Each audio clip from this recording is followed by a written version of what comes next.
सेविका और सहायिका सुपरवाइज़र कैसे बन सकते हैं? सुपरवाइज़र बनने के लिए क्वालिफ़िकेशन क्या है?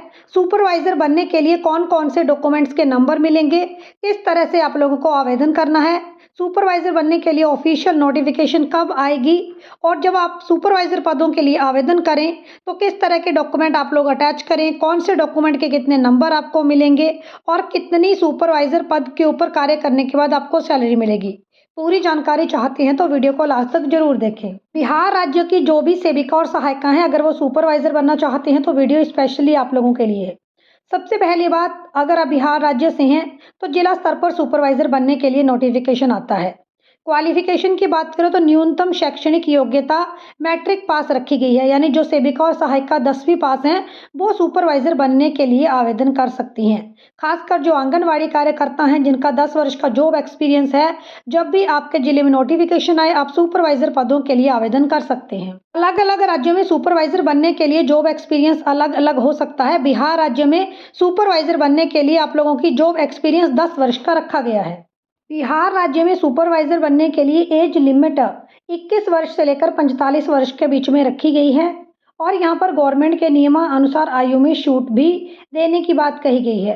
तो अगर आपकी आयु 21 से लेकर 45 वर्ष के बीच में है तो आप सुपरवाइजर पदों के लिए आवेदन कर सकते हैं।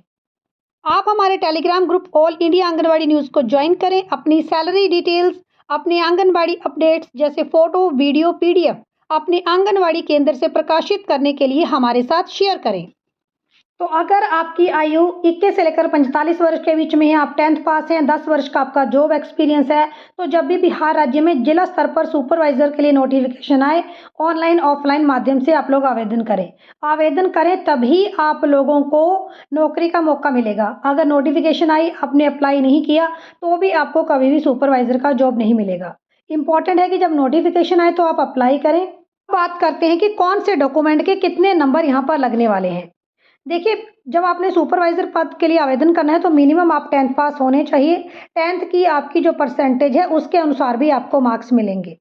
दूसरा, यहाँ पर जो अभ्यर्थी ग्रेजुएट हैं, ग्रेजुएट के एडिशनल नंबर यहाँ पर आप लोगों को दिए जाएंगे। तो अगर आपने ग्रेजुएशन नहीं की है, आप सहायिका हैं, कार्यकर्ता हैं, आपने +2 पास की है, तो उसके बाद आप विभाग से अनुमति लें कि आप अपनी आगे की ग्रेजुएशन की पढ़ाई पूरी करना चाहते हैं। तो विभाग से बाकायदा अनुमति लेने के बाद आप अपनी ग्रेजुएशन की पढ़ाई पूरी कर सकते हैं। ग्रेजुएशन के एक्स्ट्रा नंबर यहाँ पर आपको दिए जाते हैं। अगर आपने राज्य स्तर पर या फिर आपने राष्ट्रीय स्तर पर कोई पुरस्कार जीता है तो उस पुरस्कार के नंबर भी आप लोगों को दिए जाएंगे। तो ग्रेजुएशन के भी नंबर जुड़ेंगे, पोस्ट ग्रेजुएशन के भी नंबर जुड़ेंगे। तो आप ध्यान रखें, यहाँ पर जितना पढ़े हैं उतना ही आपको बेनिफिट है। आपने राज्य स्तर पर अच्छा प्रदर्शन किया है किसी एक्टिविटी में तो उसके भी यहाँ पर नंबर जोड़ेंगे। अब देखिए, अगर आपके पास 10 वर्ष का जॉब एक्सपीरियंस है तो यहाँ पर आपको 10 नंबर मिलेंगे। लेकिन अगर किसी अभ्यर्थी का मान लेते हैं 11 वर्ष का जॉब एक्सपीरियंस है, तो क्योंकि उसका जॉब एक्सपीरियंस आपसे 1 साल फालतू हो गया, तो ऐसे में उसे 1 नंबर और मिलेगा। तो 10 नंबर मिलेंगे 10 वर्ष जॉब एक्सपीरियंस के। आगे जिसने जितना काम किया है, मान लेते हैं आगे किसी ने 13 वर्ष हो गए किसी को आंगनवाड़ी में काम करते हुए, अब उसने सुपरवाइजर के लिए आवेदन किया, तो ऐसे में उसको हर वर्ष की जॉब को पूरा करने के लिए 1-1 नंबर फालतू मिलेगा। यानी जो सीनियोरिटी वाइज सीनियर लोग हैं उन्हें पहले सुपरवाइजर बनने का मौका मिलेगा।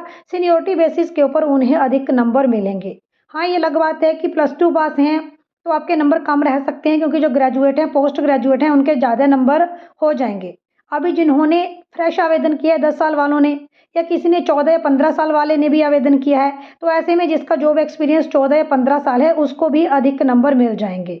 तो हम लोग देख रहे हैं कि जो जितना पढ़ा लिखा है, जिसका जितना अधिक जॉब एक्सपीरियंस है, उसके अनुसार उसकी मेरिट भी उतनी ही अधिक बढ़ जाएगी। और जितने भी अभ्यर्थियों ने ऑनलाइन आवेदन किया है, मान लेते हैं कि मेरिट में जो 2 अभ्यर्थी हैं उनके नंबर सेम आ गए, दोनों ही अभ्यर्थियों के सेम नंबर है, तो अब किसका चयन किया जाए।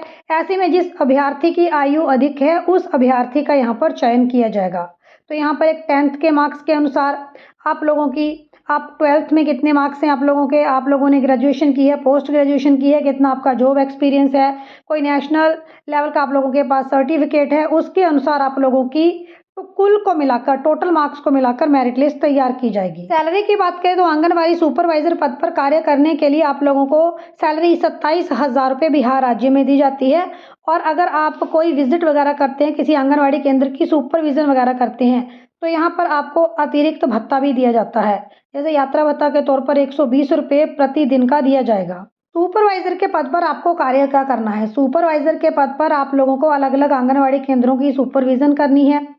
आंगनवाड़ी केंद्रों में जो भी सेविका, सहायिका या फिर लाभुकों के लिए जो भी योजनाएँ आ रही हैं, वो सारी योजनाएँ आपको आंगनवाड़ी केंद्रों तक पहुँचानी है।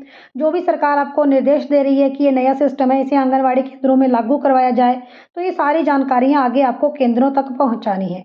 तो सुपरवाइज़र का काम ठीक है, उसे जस्ट सुपरविज़न करनी है, बाकियों को ऑर्डर्स देने हैं, बाकियों से काम करवाना है।